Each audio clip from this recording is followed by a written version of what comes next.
ನಕಲಿ ಮತದಾನ ಮಾಡಿದ್ದಾರೆ ಎನ್ನುವಂತ ಆರೋಪವನ್ನ ಕಾಂಗ್ರೆಸ್ ಬೂತ್ ಏಜೆಂಟ್ ಮಾಡಿದ್ದಾರೆ.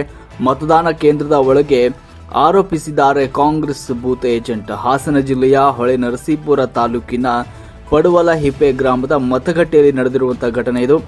ಮತಗಟ್ಟೆ ಸಂಖ್ಯೆ 151ರಲ್ಲಿ ನಕಲಿ ಮತದಾನದ ಆರೋಪ ಕೇಳಿ ಬಂದಿದೆ.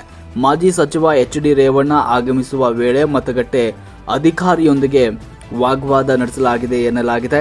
ಅಧಿಕಾರಿಗಳು ಎಷ್ಟೇ ಮನವಿ ಮಾಡಿದರೂ ಸಮಾಧಾನಗೊಳ್ಳದ ಕಾಂಗ್ರೆಸ್ ಏಜೆಂಟ್ ರಾಘವೇಂದ್ರ ಮತಗಟ್ಟೆ ಕೇಂದ್ರದಿಂದ ಹೊರ ನಡೆದ ಕಾಂಗ್ರೆಸ್ ಏಜೆಂಟ್ ನಕಲಿ ಮತದಾನ ಮಾಡಿಸುತ್ತಿದ್ದಾರೆ ಎನ್ನುವಂತಹ ಆಕ್ರೋಶವನ್ನ ವ್ಯಕ್ತಪಡಿಸಿ ರಾಘವೇಂದ್ರ ಮತಗಟ್ಟೆಯಿಂದ ಹೊರ ನಡೆದಿರುವಂತಹ ಘಟನೆ ನಡೆದಿದೆ.